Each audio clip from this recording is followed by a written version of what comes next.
સમાચાર ગાંધીનગરથી વાઇબ્રન્ટ ગુજરાતને લઈને રૂટ રિહર્સલ શરૂ થઈ ગઈ છે। મહાત્મા મંદિર ખાતે ગોઠવાયો છે ચુસ્ત પોલીસ બંદોબસ્ત। મહાત્મા મંદિર ખાતે 3000 પોલીસ કર્મીઓનો ખડકલો છે। કાયદો અને વ્યવસ્થાની સ્થિતિ પર બાજ નજર રાખવામાં આવી રહી છે। તો વાઇબ્રન્ટ ગુજરાતને જે યોજાવાનું છે તેને લઈને હવે રૂટ પર પણ રિહર્સલ શરૂ કરી દેવામાં આવ્યું છે। કિંજલ મિશ્રા અમારા સંવાદદાતા વધુ જાણકારી આપી રહ્યા છે। કિંજલ, વાઇબ્રન્ટ ગુજરાતને લઈને હવે મહેમાનોની જે આગમન છે થવા જઈ રહ્યું છે। આજે વડાપ્રધાન નરેન્દ્ર મોદી છે એ ગુજરાત પહોંચી જશે અને એ વચ્ચે આજે અત્યારે રૂટનું રિહર્સલ શરૂ થઈ ગયું છે।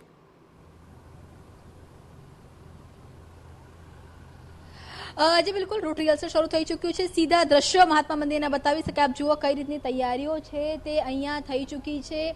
First vibrant Gujarat in Amritkaal એટલે કે જે અમૃતકાલને પ્રમોટ કરવામાં આવી રહ્યું છે, જે અમૃતકાળની વાત વડાપ્રધાન દ્વારા સતત કરવામાં આવી રહી છે। તો અમૃતકાળનું પહેલું વાઇબ્રન્ટ ગુજરાત એટલે કે 10મું એડિશન વાઇબ્રન્ટ ગુજરાતનું અને અમૃતકાળનું પહેલું વાઇબ્રન્ટ ગુજરાત એ પ્રકારે વાઇબ્રન્ટ ગુજરાત યોજાવા જઈ રહ્યું છે। આ ફક્ત અમે મહાત્મા મંદિર પોઈન્ટ ઉપર ઉભા છે, ગેટવે ઓફ ધ ફ્યુચર 10મી ગ્લોબલ સમિટ, પરંતુ આ મહાત્મા મંદિરના આ પોઈન્ટ ઉપર કે જે 6 ગેટની જો વાત કરવામાં આવે અથવા મહાત્મા મંદિરના આસપાસના વિસ્તારોની વાત કરવામાં આવે તો અંદાજે 3 થી 3500 પોલીસ કર્મચારીઓને અહીંયા આ કાફલો મૂકી દેવામાં આવ્યો છે। કેમ કે વાઇબ્રન્ટ ગુજરાતમાં આ વખતે 4 દેશના વડાપ્રધાન આવી રહ્યા છે કે એક વડાપ્રધાનને નોબેલ પારિતોષિક પણ આપવામાં આવ્યો છે। તો સ્વાભાવિક રીતે આવતીકાલથી જે એક માહોલ છે તે વાઇબ્રન્ટ ગુજરાતનો અહીંયા જોવા મળશે। અને તેની સાથે જો વાત કરવામાં આવે તો જેટલા પણ ડિગ્નિટરીઝ અહીંયા આવી રહ્યા છે તમામના અલગ અલગ પાસ છે। આપ જુઓ જે રીતની સિક્યુરિટી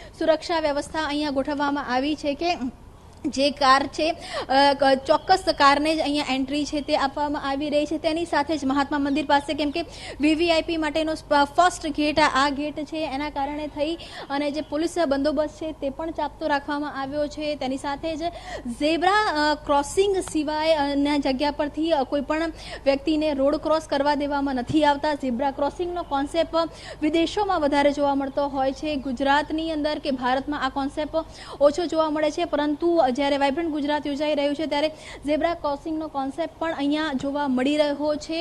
ટૂંક સમયની અંદર મુખ્યપ્રધાન ભૂપેન્દ્ર પટેલ પણ અહીંયા આવી રહ્યા છે અને આપ જોઈ શકો છો કે જેની પાસે પાસ છે, અલગ અલગ pass, golden pass, silver pass, red pass, એવી રીતે જે અલગ અલગ પાસ છે, પાસ આપવામાં આવ્યા છે। કેમ કે અંદર વાઇબ્રન્ટ ગુજરાતને લઈને જે ડોમથી લઈને અલગ અલગ તૈયારીઓ છે તે ચાલી રહી છે। તો સ્વાભાવિક રીતે જે એન્ટ્રી છે તે ઓથોરાઇઝ પાસના આધારે છે તે કરવામાં આવી રહી છે। ખૂબ મોટી જે વાત છે અથવા ખૂબ મોટી ઇવેન્ટ ગુજરાત માટે, દેશ માટે કહેવામાં આવે કેમ કે ગેટવે ઓફ ધ ફ્યુચર આ થીમ સાથે વાઇબ્રન્ટ ગુજરાત છે તે યોજાઈ રહ્યું છે અને સતત જે જ્યારે શરૂઆત કરવામાં આવી હતી એક વખત વાઇબ્રન્ટ ગુજરાતની ત્યારે રીબિલ્ટ ગુજરાત ઇન ઇકોનોમિક વે આ એક થીમ સાથે વાઇબ્રન્ટ ગુજરાત 2003ની શરૂઆત હતી તે કરવામાં આવી હતી। ટૂંક સમયની અંદર મુખ્યપ્રધાન પણ આવી રહ્યા છે। અલગ અલગ પોઈન્ટ ઉપર જે રીતે સમીક્ષા બેઠકો થઈ રહી છે તો અલગ અલગ પોઈન્ટ ઉપરની સમીક્ષાઓ, અલગ અલગ મુદ્દાની તૈયારીઓ છે ત્યાં થઈ રહી છે। આપ જોઈ શકો છો કે મારા કેમેરામેને કહીશ કે બંને સાઈડના જે દ્રશ્યો છે તે બતાવે કે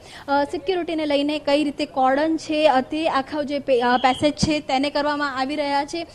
કેમ કે સતત અહીંયા રૂટ રિહર્સલ છે તે ચાલી રહી છે।